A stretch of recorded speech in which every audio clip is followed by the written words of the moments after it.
নমস্কার বন্ধুরা।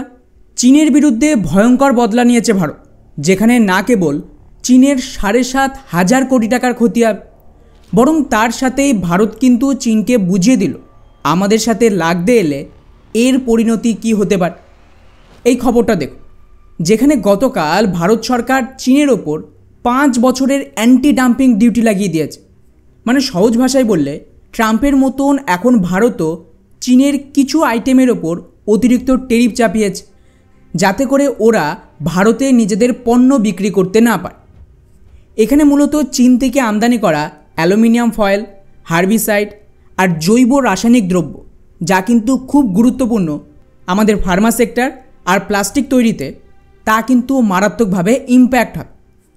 আর এই সমস্তটা করা হয়েছে চীনের ওপর একটা বদলা নেওয়ার জন্য। কীরকম?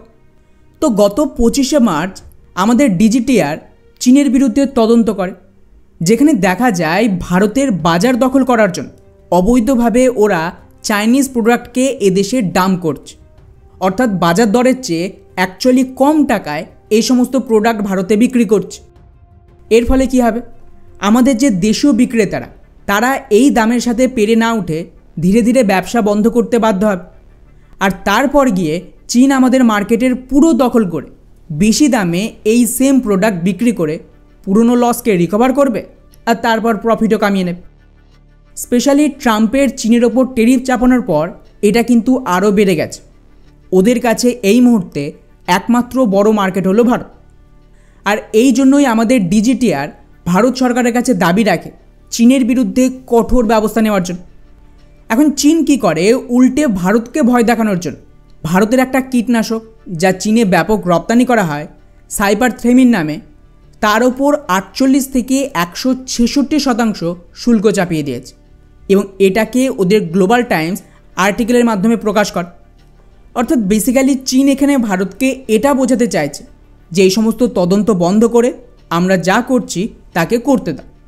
কিন্তু বেচারাদের কে বোঝাবে যে ভারতে তো সরকার পাল্টে গেছে। 2008 সালের সেই গোপন চুক্তি আজ আর কাজে আসবে না। তো পাল্টা এখন ভারত চীনের ওপর এই ট্যারিফ চাপিয়েছে। আর এতে চীনের কতটা ক্ষতি হবে সেটা জানার আগে একটা ইন্টারেস্টিং বিষয় আপনাদের জানিয়ে রাখি। ভারত কিন্তু এখানে খুবই চালাকির সাথে না কেবল চীনের ওপর ট্যারিফ চাপিয়েছে, বরং তার সাথেই চীনকে যারা সাহায্য করেছে তাদের বিরুদ্ধেও কঠোর ব্যবস্থা নিয়েছে। চীন কি করে? যাতে এইসব করার দরুন ধরা না খায়, তাই নিজেদের প্রোডাক্ট ওদিকে রাশিয়া আর তাইওয়ান, ওখানকার যে সমস্ত লোকাল বিক্রেতা রয়েছে, তাদের মাধ্যমে ঘুরপথে ভারতে রপ্তানি করছিল। এতে কী হবে? খাতায় কলমে এগুলো কিন্তু রাশিয়া বা তাইওয়ানের থেকে আমদানি হিসেবে ধরা হবে। এতে চীন বেঁচে যাবে বা আমাদের নজর পড়বে না। তাই পাল্টা ভারত একা চীন নয়, বরং রাশিয়া আর তাইওয়ানের মতন দেশের ওপরেও পাল্টা ট্যারিফ চাপিয়ে দিয়েছে আগামী 5 বছরের জন্য।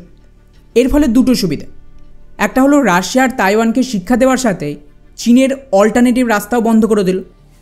আর 2 হলো অন্যান্য দেশ যারা ভারতের সাথে ট্রেড করে তাদের জন্য এটা সরাসরি হুমকি যে ওরা যদি চীনের কথায় আমাদের সাথে বেইমানি করার চেষ্টা করে তাহলে নেক্সট ওদের ওপরেও সেম ধরনের অ্যাকশান নেওয়া হবে। আর স্বাভাবিকভাবে কোনো দেশ কিন্তু এটা চাইবে না যে আমেরিকার মার্কেট হারানোর পর একমাত্র বড় বাজার ভারতও হাতছাড়া হোক। এতে কিন্তু ওই দেশগুলোর সরকার নিজেরাই ডবল চেক করে ভারতে মাল রপ্তানি করবে, তা না হলে ভারতও ওদের বিরুদ্ধে কঠোর ট্যারিফ চাপাবে। যাই হোক, এবারে আসি আসল কথায় যে এই সমস্ত করে চীনের কতখানি লস হবে।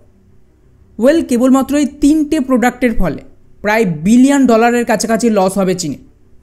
কারণ রিপোর্ট অনুযায়ী ভারত চীন থেকে প্রতি বছর 1.5 লাখ মেট্রিক টন অ্যালুমিনিয়াম ফয়েলকে আমদানি করে, যা চীনের টোটাল অ্যালুমিনিয়াম রপ্তানির 10%।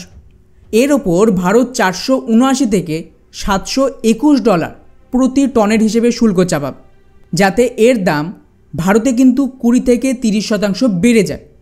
অর্থাৎ সহজ ভাষায় আগে এগুলো 100 টাকা হলে এখন সেটা বেড়ে 130 টাকা হবে এবং এর ফলে প্রতি বছর $100 মিলিয়ন বা 830 কোটি টাকার রপ্তানির ক্ষতি হবে চীনে। ওদিকে আবার পিটালাক্লোর, যা এক ধরনের আগাছানাশক বলতে পারে, যেগুলো ভারতীয় কৃষকরা খুব ব্যবহার করে এবং এর তো 60% চীন থেকে আমদানি করতে হতো এত বছর। এর ওপরেও প্রায় 1246 থেকে $2000 অতিরিক্ত ট্যারিফ চাপিয়েছে ভারত সরকার প্রতি টনের হিসেবে। আর বলা হচ্ছে যে এতেও চীনের $30 মিলিয়ন ক্ষতি হবে, যা প্রায় 250 কোটি টাকার কাছাকাছি। এর সাথেই অ্যাসোটোনাইট্রাইল, যা এক ধরনের জৈব রাসায়নিক, আমাদের ফার্মা সেক্টর আর প্লাস্টিক শিল্প সহ বিভিন্ন ল্যাবে খুবই দরকার। এটাও কিন্তু 60% চীন থেকে আসত। এর উপরেও বলা হচ্ছে যে ভারত সরকার $200 থেকে $481 প্রতি টনের হিসেবে শুল্ক চাপিয়েছে, যাতে চায়না প্রতি বছর $50 মিলিয়ন বা ভারতীয় টাকায় 415 কোটি টাকার ক্ষতি হয়। আর এই সমস্ত কিছু আগামী 5 বছরের হিসেবে দেখলে চীনের ক্ষতির পরিমাণ গিয়ে দাঁড়াচ্ছে $1 বিলিয়ন কাছাকাছি, যেটা কিন্তু হিউজ। আর শুধু তাই নয়, এর ফলে আমাদের যে দেশীয় কোম্পানি রয়েছে তারা চীনের বাজার দখল করবে, কারণ ভারতীয় জনগণ সস্তার জিনিস কিনবে, যে সস্তায় দেবে সেদিকেই যাবে। এতে করে চীনের গোটা বাজারে যে একছত্র রাজত্ব ছিল তার পতন হবে। আর এটা তো সবে শুরু, 3টে আইটেম হলো, এরপর আরও লিস্ট আসবে। শুধু অপেক্ষা করুন আর দেখতে থাকুন কিভাবে আমেরিকার পর ভারতও চীনের ইকোনমির ব্যান্ড বাজে।